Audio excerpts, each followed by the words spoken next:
सरकार ఇచ్చింది. అందుకని దీనికోసం మనం ఏం చేయాలి? ఈ కలలు పూర్తి కావాలంటే ఏం చేద్దాం? इस सपने को पूरा करने के लिए हमें साथ चाहिए बल्लारपुर की युवा शक्ति का, बल्लारपुर की बहनों का, बल्लारपुर की माताओं का. ఈ కలల్ని సాకారం చేయాలంటే మీరు ఓజీ ఓజీ ఓజీ అంటే సరిపోదు.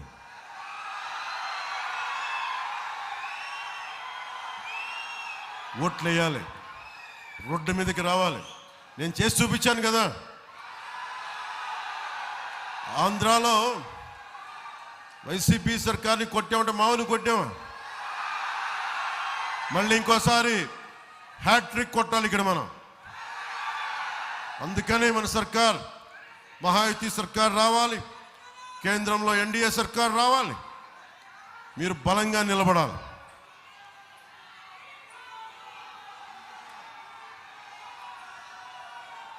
हिंदू हृदय सम्राट बाला साहेब जी ఏం కోరుకున్నారు?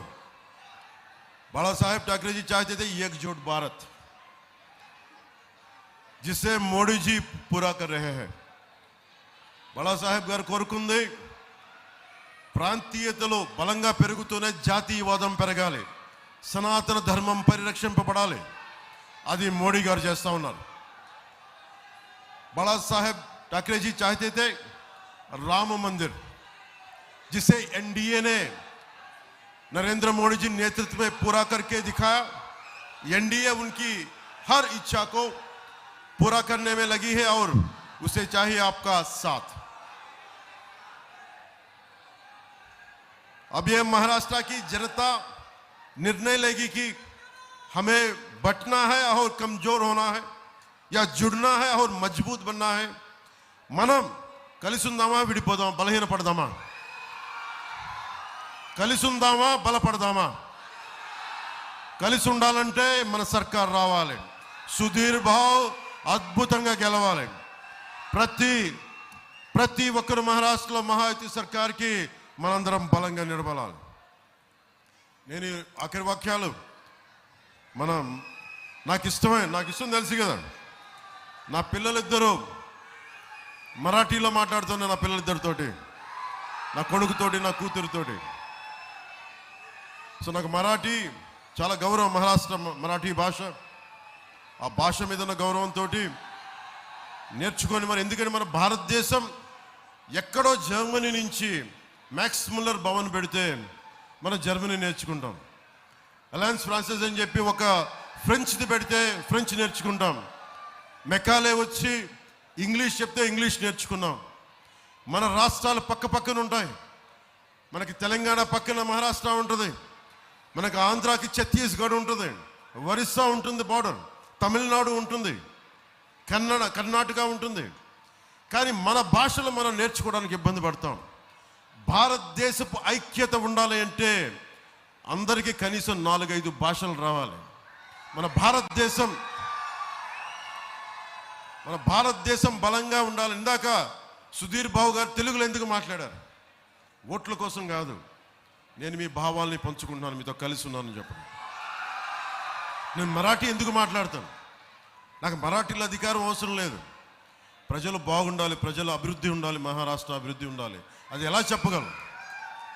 మరాఠీ భాషలో చెప్పాలని ప్రయత్నం చేస్తాను. కొన్ని తప్పులు ఉన్నప్పటికీ కూడా క్షమించమని ఎందుకు కోరుకుంటానంటే అది అహంకారంతో మాట్లాడటం, తెలిసినట్టు మాట్లాడటం కాదు. ఒక ప్రయత్నం చేస్తున్నాను. భాష మీద మమకారం, మన భారతీయ సంస్కృతి మీద గౌరవం, భారతీయ భాషల మీద గౌరవం.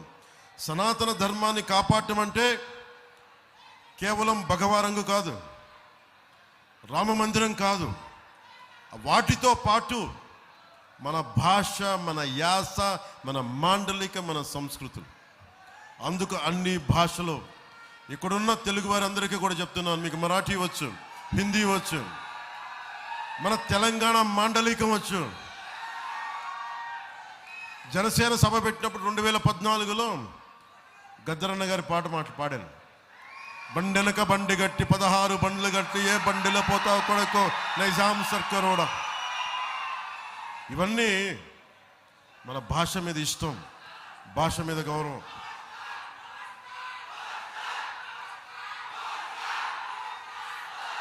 लक्षात ठेवा, जो देणार कष्टाला किंमत, तरुणांना हिम्मत, त्याच्या टेणार तुम्ही मत. मैं बल्लारपुर की जनता से अनुरोध करता हूं कि अपने क्षेत्र के विकास के लिए कमल का बटन दबाए और बीजेपी प्रत्याशी सुधीर भाऊ जी को भारी मतों से विजयी बनाए. ఆయనకి ఘన విజయాన్ని ఇవ్వండి, అద్భుతమైన విజయం ఇవ్వండి. మన మహాయుతి సర్కార్, ఎన్డీఏ సర్కార్ మూడోసారి ప్రధానమంత్రి మోడీ గారు రాకూడదు అని ఎంతమంది కోరుకున్నారు. అందరినీ కాదని కూర్చోబెట్టిన సత్తా ఆంధ్ర నుంచి ఇచ్చాము. భారతదేశానికి బలమైన నాయకుడు కావాలి. భారతదేశంలో మన నాన్నగారు 2008 మనకి కస్సాబ్ పాకిస్తాన్ నుంచి ఉగ్రవాదులు వచ్చి ముంబై మీద దాడులు జరిగితే నేను ఆ రోజున కాశీలో ఉన్నాను. మా నాన్నగారి చితాభస్మం కలపడానికి ఆ రోజు అనిపించింది, ఒక పాకిస్తాన్ నుంచి ఉగ్రవాదులు వచ్చి ఇష్టా రాజ్యంగా మన ఆర్థిక రాజధానిలో ఈరోజు మన కలలు కంటున్న $1 ట్రిలియన్ ఎకానమీకి సంబంధించిన మహారాష్ట్రలో ముంబైలో ఆ రోజు దాడులు చేస్తూ ఉంటే నాకు ఒకటే అనిపించింది, బలమైన నాయకుడు కావాలి. దేశం ఇన్ని కోట్ల మంది ప్రజల వెన్నెముకని ధైర్యంగా నిలబెట్టే నాయకుడు కావాలి. ఆ నాయకుడు నరేంద్ర మోడీ గారిలో కనిపించాడు నాకు.